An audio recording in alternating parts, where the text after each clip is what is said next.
o le ua tonu mai sui o le Samoa Campus po le USB o le fua e le sunga suchi va pe foi ia ruta i le tau nei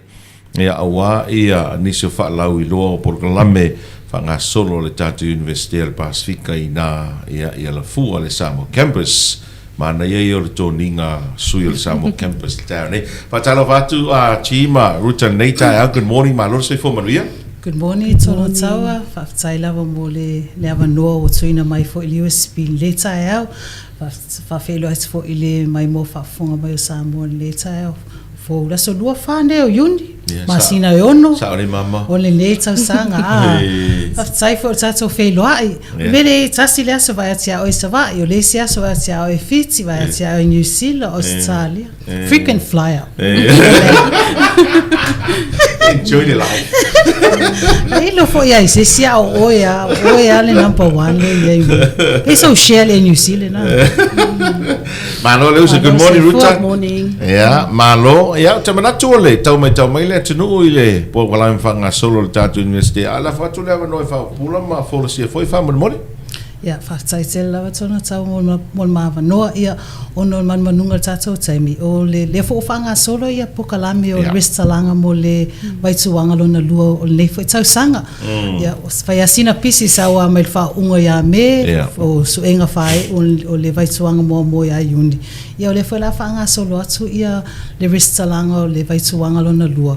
mo le tatou semester lona lua a matela so lua sfuma tasio Julai lona winga pe a le fava ia so e te tautou mana tuai ma tauta pena ai ia awa fo ile fa moe a le atu le avano ia ruta wa fo ia tulanga o memo o mia awa fo le RESITALA mo le vai. Okay, so no ruta. Okay, mo se sia fo mai e RESITALA i le USB o me mana o mia masania e tasia le passport photo ia o le certified copy le o lau pepa fa now a fa pe fo e fa ipo le certified copy o lau pepa fa ipo Yo afo yo tu spasi umai ya award certificates e ka wanga certify uma copies umai tu ina tonu ye o foi lai tata fainga luenga ma o mia foi lau a reference mai le fainga luenga ye ma updated CV pe yo tu o vainga ye mana o mia tu atfa si malau form le fatu ia nga batula ye fai foi le longa po a fo inisi mem na o mia ia malenga solonga fo e fanga solonga le enrollments male sala o feto le ai au le semester rua la solo sfuma tasio Julai so la fava ia so le tu atu i matua ia me se fo alum fa na o fia fa wa wina ia onga ia me se fo yo som to ngane ia lo ngalulue ia lo o tautou mana tu ina ia fa wa wina o onga pe o le ngava tawana le USB ina ia fa wa wina o onga po le po fe la fale a onga po le papa ngala po le USB ala fua a ia fa wa wina la ia o onga ma le foi mai tawa tu le fa onga talwa wa le fa tu ata tu tala no le ia ele komisina foi le sa ia talwa ia fu ia mai li ken kai le sa fa o mai no ia Io se mana ia o le tulanga le o lato mature students ele fa pe se papu i pu a mela te o le fast food ia ona le fai fo le ne to le ai pe o saunoanga masania fo na mali fa longo learning stops only when person vala but we learn every single day and it's really nice to see your mature students here come out they become examples that le ngata ai le taso wola o ina ile 12 mali 13 le fa wow pe ai le tulanga o le RESITALA ia ruta RESITALA fua Yeah, so free. Ele se totongi le sala. O le ani me encourage o to. Le sala online pe anga ia tuta le office ni fa faingo fi. Ke o le time nei bo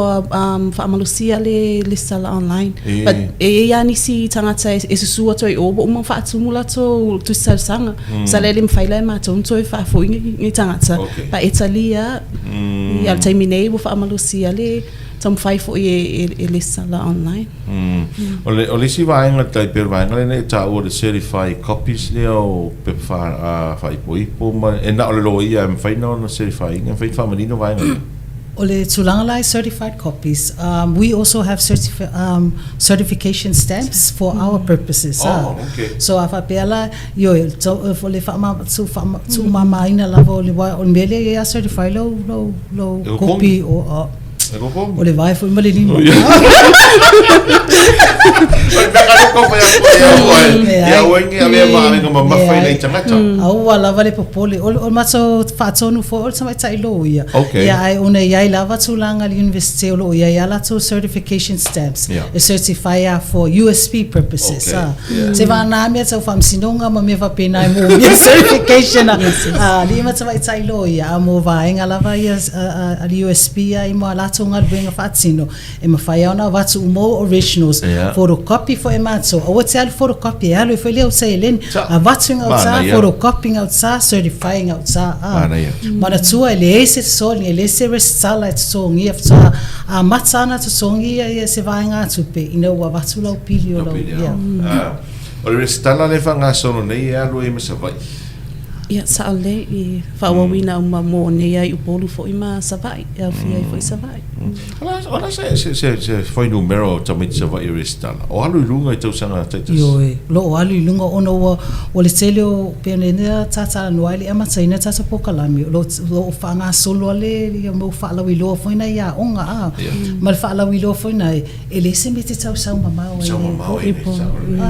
wan me mo e sau polu sau to sinai lo vai mi amionga tamaiti upolu tato ia pea o fanga e sau lo upolu ele ko fialu savai ia ai o tulanga na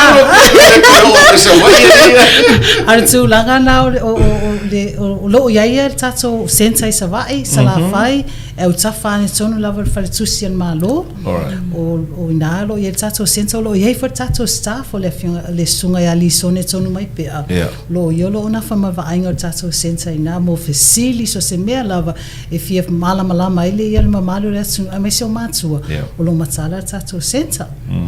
I tulanga o resitala le a matali e taimine okay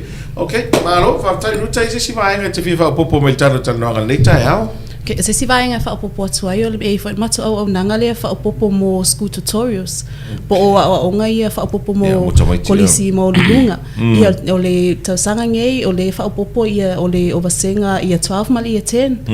ia le wa matale term 2 ia le fo e open na ia registration mo le term 2 le fa alu taimine alright nga fo ile po kalami so soangi fo I tamaitia o nga nei fo I vai time la le tau le school tutorial o le taimine e se lauta la mta upuetasi e semester mo le se fulu vai aso I le term ke le nga fa mama venga nei tatu alo fana chi ia fa tsai lava no pa o me se fa mana tso pili le wa 5% le wa tso se Tausaga nei ma fa wa tso I pe fa mama venga na le Samoa Campus mo tso le foi vai tau le si fo yo tulanga o Samoa ai tulanga tsa so fuanga lo tsa tse ai pe ona na fa ilo atu aso lua tasi o Julai a te amatalia ile a onga a taimine o amata resitala susu atu pe ana fatua ia rusa o lava le file online ai lo ia ana matua like old school they like the paper if so I'm old school too so ia o lo tsala le no male simbele o tanga umai mo internet se file online so lo ava no fo iva inga na ai lan sama fai funga fa online ina ia so se le fa ngai no paper ai le fa pe no ti ai la so man finanga lo la fa ngai ina ia tato admission forms malo fa tai tele mo le ava no nei tau lo le tatu to e fero i les falile a vera le kiro malanga sai o le aswata ya mo le mo tele sala fai mo mato moto wa le ko la ko ka como te tele ruta ma ti le yaso manu yo lo fai ne yaso me fai por clama le tatu investe apena foi la fiona sawa ia mo lo swata pizzo la le tele ne yaso alo fa tai na fa fonga mai mo le tulu il tele no mo suyo le investe PASEFIKA le Samoa Campus ia le fuoto e mo se si fa pongo le tanu le Australia